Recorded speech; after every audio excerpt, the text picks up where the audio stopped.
Welcome to another episode from icandophotography.com, and today we're going to talk about composition.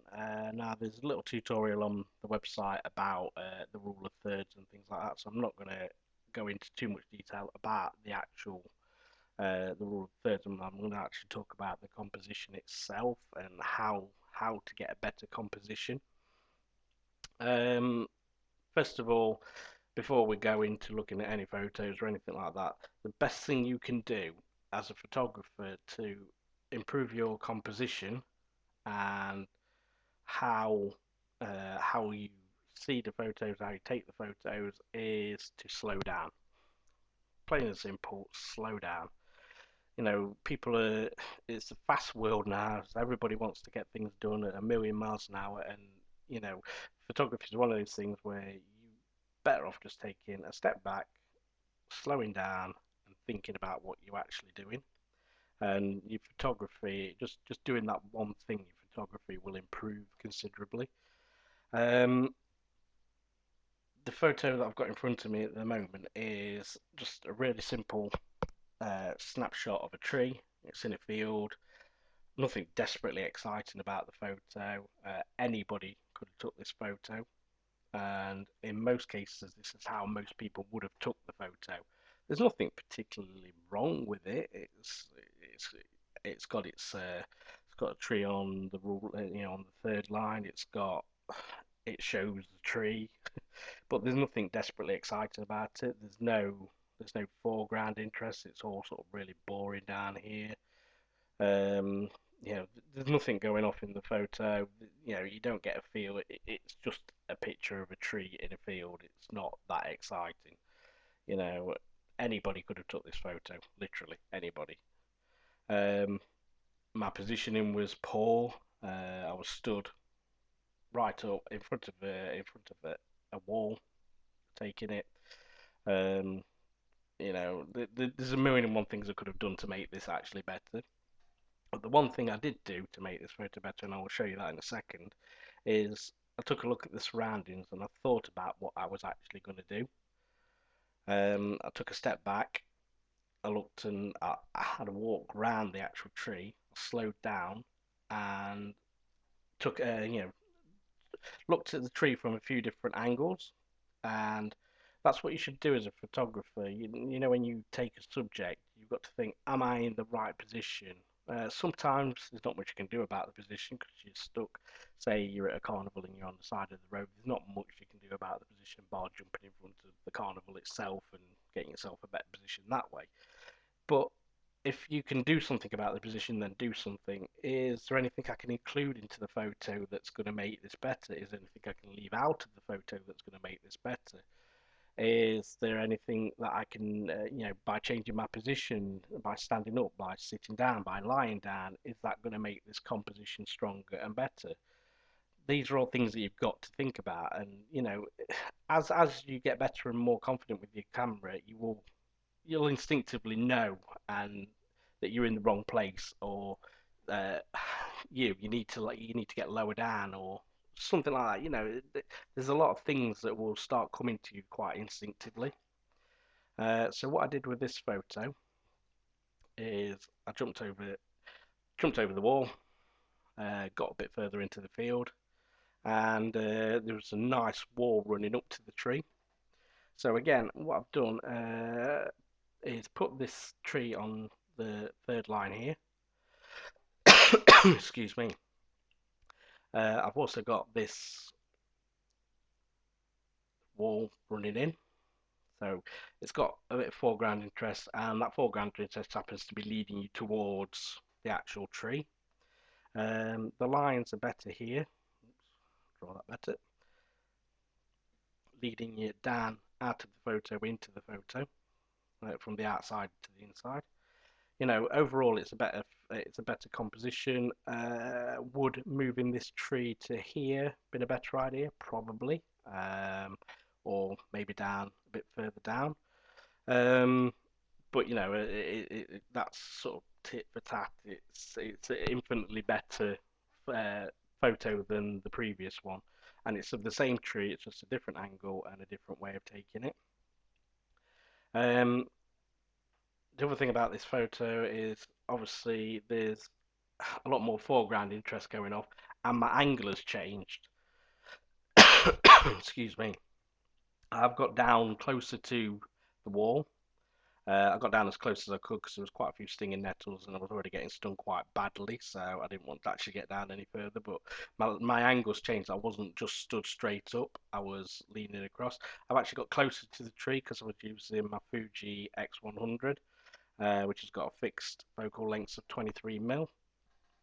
And yeah, and if you know anything about focal length, you'll know the a 200 mm you can stand a lot further away than you can with the 23 mm. You've got to get closer. You are the zoom, and especially with the fixed focus, you are the zoom. If you want to see something closer, then you've got to get closer to it. So that's what I did with this photo. It made it infinitely better and a lot stronger in the composition. Okay, so let's have a look at some of the other photos that I've taken, and I want to show you about why I've composed the photo the way I have. Okay, so this is the first one, and as you can see, it's a guy sat in the middle of the street. It's in the middle of Derby city centre, and this was taken as part of a mobile phone project that I'm doing. Taking pictures of people on the mobile phones, paying no attention to the world around them, and hopefully not even noticing me taking the photos of them. Um, the reason I've composed this photo the way I have is because the guy is sat on his own, listening to music, using his phone or his tablet, and I've composed it into the center of the photo because composing things in the center of the photo can convey loneliness or isolation, or in this case, sort of a sense of I'm on my own. There's nobody else around me. There's lots and lots of space around the rest of the photo. We've got some vignetting that I've added in post production to help you draw your eye into the center of the photo. And this guy is the main focus of the actual image. Um, Putting him on the third line, yeah, he's sort of there. He's not quite in the center, but overall, it's a better photo with it as it is like that than it would have been if I'd have got loads more space over here by putting him sort of on this line here.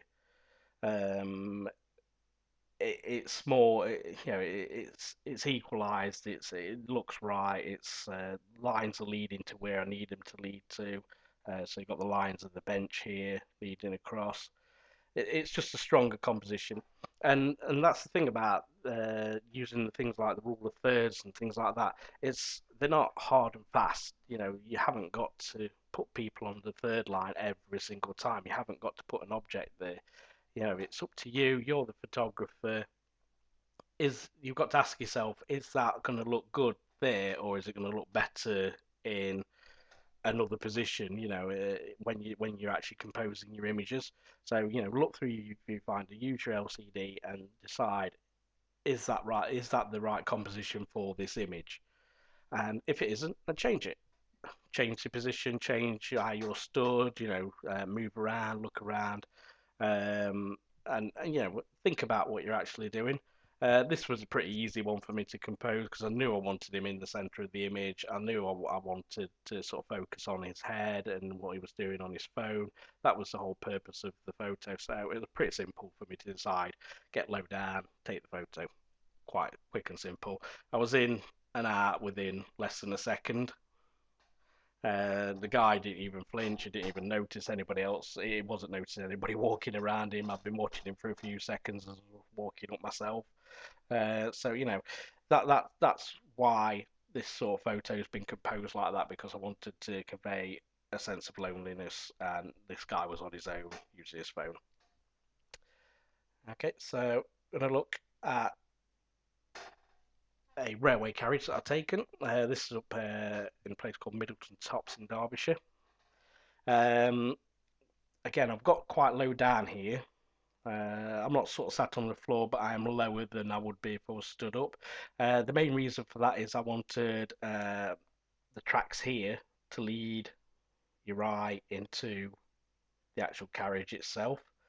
I could have put the carriage on this third line or this one, but it would have lent too much space here or too much space there, and it wouldn't have been strong composition. You know, again, it's quite equal. It's evenly spaced. Everything's it's sat right. The carriage is actually sat pretty well on the third lines in between them, completely sort of touching both sides. So again, that makes a strong composition.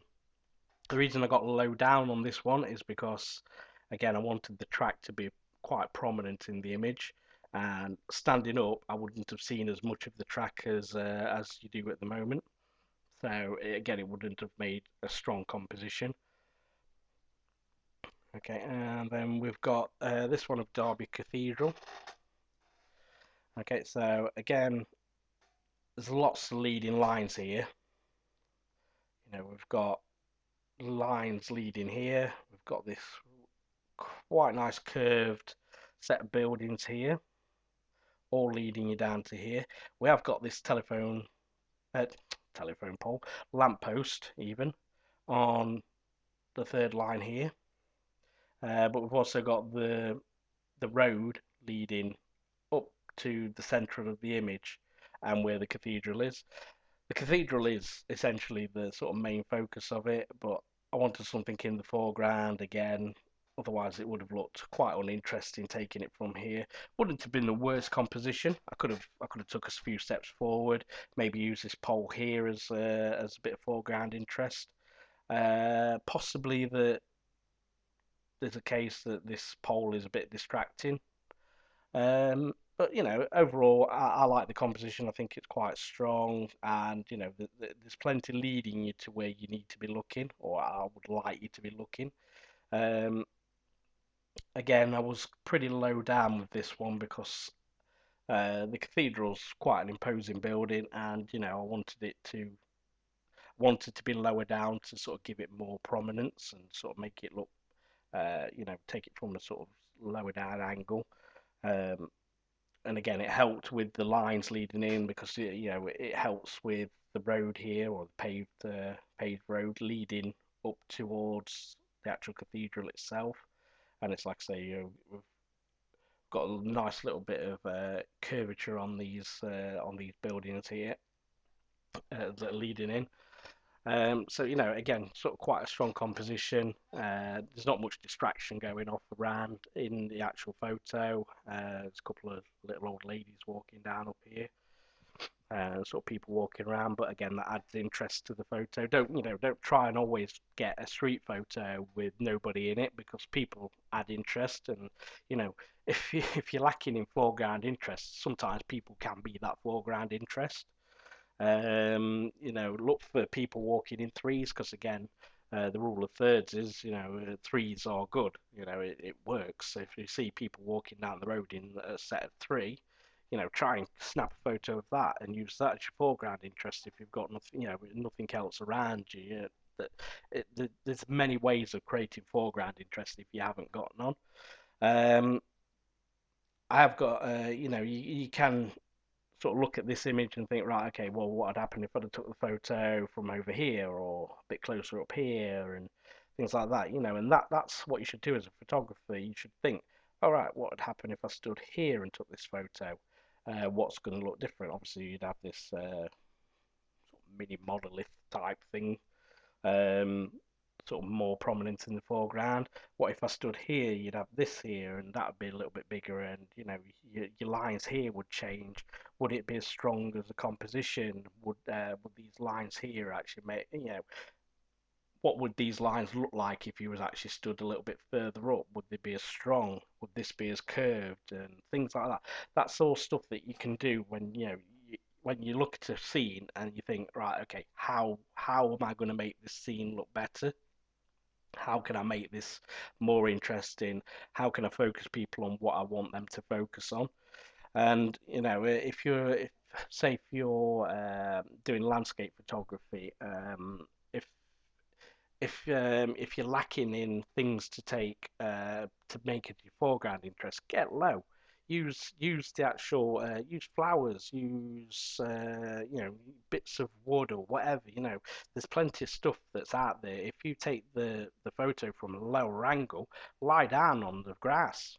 Lie down if it's dry enough. Obviously, I wouldn't advise it if it's soaking wet, but lie down on the grass and take a photo from really low down in. Um, there's a million and one ways that you can make a photo more interesting just by changing your position. Uh, this photo again, you could have made quite more interesting if it was possible for me to get on the top of one of the buildings. It'd be a completely different photo and it'd look completely different. So that's going for the opposite. I can get low down to the ground. What if I got really high up? I could have gone round to the car park round the corner and got onto the multi-story car park and gone onto the top floor and taken the photo from that way. That's and across the tops of the roofs and things like that, and use the roofs as the lead lines and things. So think about how you're actually going to take the images, and think about how to make your subject sort of really really stand out. And if I'm going to leave you on anything, slow down. Think about what you're doing and slow down. I can't emphasize that enough. Slow down.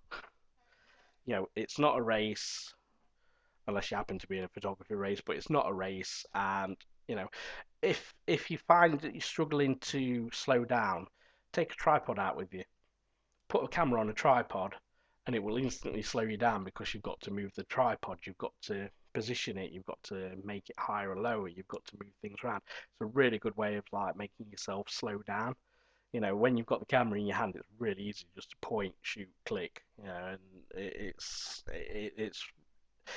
it's not the best way of doing it. And it's like I say, if you are finding yourself struggling and stopping yourself going too fast, tripods are great for that.